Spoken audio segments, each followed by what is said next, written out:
या टॉपिकमध्ये आपण MiG welding म्हणजे काय आणि मिग वेल्डिंग कसे करतात याच्याबद्दल डिटेलमध्ये माहिती पाहणार आहोत.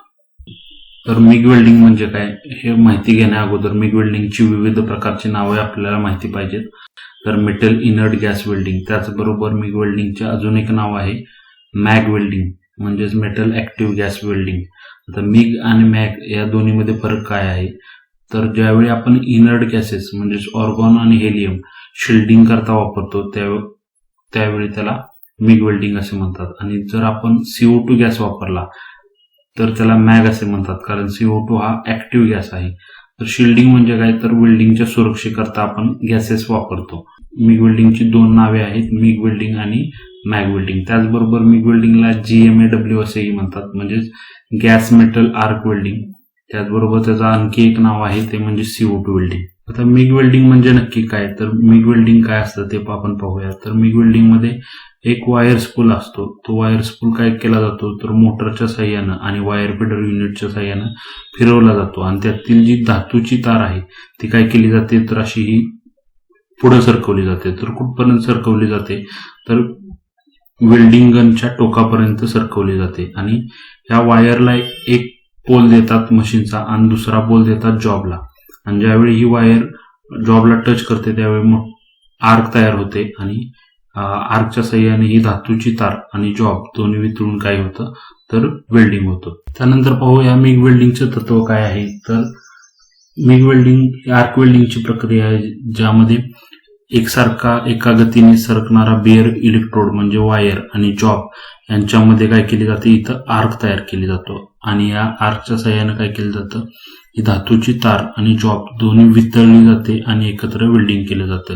आता या वितळलेल्या धातूच्या सुरक्षेकरता विविध प्रकारचे शिल्डिंगचे गॅसेस इथं नोझलमधून सप्लाय केले जातात आणि त्याची सुरक्षा केली जाते.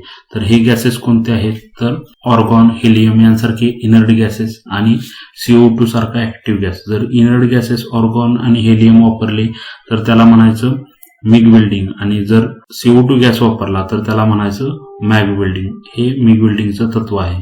मिग वेल्डिंग किंवा CO2 वेल्डिंगचे इक्विपमेंट किंवा ऍसेसरीज बद्दल आपण माहिती पाहू. तर पहिला हा आहे पॉवर सोर्स. पॉवर सोर्स म्हणजे ही मुख्यतः वेल्डिंग मशीन आहे, ज्यामध्ये ट्रान्सफॉर्मर असतो, रेग्युलेटर असतो, त्याचबरोबर इतर इक्विपमेंट असतात. यांचं काम काय आहे, तर हाय व्होल्टेजचं जे इनपुट आहे ते घेणे आणि त्याला काय करणे, लो व्होल्टेजमध्ये काय करणे, कन्वर्ट करणे. आणि गरज असला तर AC to DC करण्याचं काम काय केलं जातो, तर यातील रेक्टिफायर करतो. त्यानंतर हा आहे सिलेंडर म्हणजे शिल्डिंगचा सोर्स. तर या सिलेंडरला काय केला जातो, इथं हीटर लावला जातो. आता ह्या हीटरचं काम काय आहे, तर हा गॅस काय करणे, गरम करणे. हा गरम का करायचा, जर लिक्विड फॉर्म मध्ये जर गॅस पुढे गेला तर तो काय करतो, तर वेल्डिंग मध्ये पोरोसिटी किंवा ब्लो होल यासारखे दोष तयार करतो. त्यामुळं गॅसला हीट करणं हे आवश्यक असतं. त्याकरता काय केलं जाते, इथं हीटर वापरला जातो. या हीटर नंतर हा आहे रेग्युलेटर. आता या रेग्युलेटरचं काम काय आहे, तर गॅसचा सुरळीत आणि नियंत्रित पुरवठा करणे, म्हणजे एकसारखा एका कमी प्रेशरमध्ये गॅसचा पुरवठा करणे. त्यानंतर हा आहे, इथं दिसतोय, हा आहे फ्लोमीटर. या फ्लोमीटरचं काम काय आहे, तर गॅसचा एकसारखा फ्लो वेल्डिंग टॉर्च पर्यंत किंवा वेल्ड मेटल पर्यंत जाणं गरजेचं असतं. ते काम काय करतो, तर हा फ्लोमीटर करतो. फ्लोमीटर नंतर हा आहे वायर स्पूल. वायर स्पूल म्हणजे एक अशी वस्तू असते की ज्याला धातूची तार गुंडाळून ठेवलेली असते. त्यानंतर हा टोटल आहे वायर फीडर युनिट. आता या वायर फीडर युनिटमध्ये हा एक कंट्रोल सिस्टीम, त्याचं काम आहे मोटरचं स्पीड कंट्रोल करणे.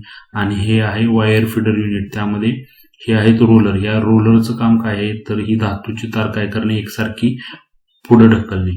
आता ही पुढे कुठे ढकलली जाते, तर वेल्डिंग गन किंवा वेल्डिंग टॉर्च मध्ये ही धातूची तार पुढे ढकलली जाते. आता त्यामध्ये इथं कॉन्टॅक्ट टिप असते, त्यामध्ये मशीनचं एक पोल इथं धातूच्या तारेला दिलं जातं आणि एक काय केलं जातं, इथून जॉबला दिलं जातं आणि इथं आर्क तयार होते आणि वेल्डिंग केलं जातं. याला म्हणायचं मिग वेल्डिंग. त्यानंतर प्रत्येक पार्ट आपण 1 by 1 पाहू. त्यामध्ये पहिला आहे वायर फीडर युनिट. आता या वायर फीडर युनिटचं काम काय आहे, तर वायर पुढे ढकलणे. ह्या वायर रील मधील वायर काय केली जाते, इथं मोटरच्या साह्यानं हे रोलर आहेत ते फिरवले जातात आणि त्याचं स्पीड कमी करण्याकरता इथं गिअर बॉक्स वापरला जातो. आता या रोलर मध्ये ही वायर काय केली जाते, इनपुट गाईड इन्सर्टच्या माध्यमातून काय केली जाते, ढकलली जाते. आता या रोलरला विविध प्रकारचे गाळे किंवा नॉचेस असतात आणि या रोलरला प्रेशर ऍडजस्टिंग स्क्रूच्या साह्याने दिलं जातं. ज्यावेळी हे रोलर फिरतात त्यावेळी ऑटोमॅटिकली ही वायर काय करते, पुढे जाते आणि ती पुढे काय कुठपर्यंत जाते, तर टॉर्च पर्यंत जाते. आता हे रोलर कसले असतात बघा, तर वेगवेगळ्या वायरसाठी वेगवेगळ्या प्रकारचे रोलर वापरतात. जर तुमची वायर सॉलिड असेल, MS किंवा स्टेनलेस स्टील, तर V आकाराचा रोलर वापरला जातो. मऊ वायर असेल तर U आकाराचा किंवा V आकाराचा नर्लिंगचा रोलर वापरला जातो. आणि जर पोकळ असेल म्हणजे फ्लक्स कोर्ड आर्क वेल्डिंगची, तर U आकाराचा नर्लिंगचा काय केला जातो, रोलर वापरला जातो. त्यानंतर ही आहे मिग वेल्डिंग टॉर्च. आता या मिग वेल्डिंग टॉर्च मध्ये काय असतं, हे बटन असतं. हे जे बटन आपण ज्यावेळी दाबू त्यावेळी काय करतो, तर रोलर फिरतो. त्याचबरोबर गॅसचा सप्लाय इथपर्यंत दिला जातो. म्हणजे काय होतं, ऑटोमॅटिकली इथून वायर बाहेर येते. आता ह्या वायरला इथं सप्लाय देण्यासाठी काय केला जातो, कॉन्टॅक्ट टिपचा वापर केला जातो. या कॉन्टॅक्ट टिप मधून काय केलं जातो, या वायरला इथं सप्लाय देतो. ही कॉन्टॅक्ट टिप इथं कॉन्टॅक्ट टिप होल्डरवरती माउंट केलेली असते. ठीक आहे. त्यानंतर इथं तुम्हाला दिसतं एक होल. हे काय आहे, तर हे गॅस डिफ्युजर आहे. याचं काम काय आहे, तर गॅसचा सप्लाय करणे. त्याकरता काय केलं जातं, तर हा गॅस डिफ्युजर वापरला जातो. त्याच्या पुढं इथं हा नोझल वापरला जातो. आता या नोझलचे दोन प्रकार आहेत. हा कोनिकल टाईपचा नोझल आहे आणि हा स्ट्रेट टाईपचा नोझल आहे. आकृतीमध्ये इथं तुम्हाला बघा फ्लोमीटर दिसतोय. आता हा रेग्युलेटर आहे आणि त्याला जोडलेला फ्लोमीटर आहे. रेग्युलेटरचं काम काय आहे, तर gas high pressure gas cylinder मधून येणारा गॅसचं प्रेशर काय करतं, हे कमी करतं. तर फ्लोमीटर काय करतो, तर गॅसचा एकसारखा पुरवठा करण्याकरता फ्लोमीटर वापरला जातो. यामध्ये स्टील बॉल असतो, तो तुमच्या गॅसचा फ्लो दाखवतो. त्यानंतर हा आहे वायर स्पूल. त्यानंतर महत्वाचा पार्ट येतो मिग वेल्डिंग मध्ये, तो म्हणजे मेटल ट्रान्सफरचा प्रकार. आता मेटल ट्रान्सफर म्हणजे काय, तर धातूची तार वितळल्यानंतर ती जॉब पर्यंत कशा पद्धतीने जाते, याला काय म्हणतात, तर मेटल ट्रान्सफर म्हणतात. आता इथं जर 4 प्रकारचं मेटल ट्रान्सफर असतं मिग वेल्डिंग मध्ये. पहिलं म्हणजे शॉर्ट सर्किट ट्रान्सफर, त्यानंतर ग्लोब्युलर ट्रान्सफर, त्यानंतर स्प्रे ट्रान्सफर आणि चौथं आहे ते म्हणजे पल्स्ड स्प्रे ट्रान्सफर.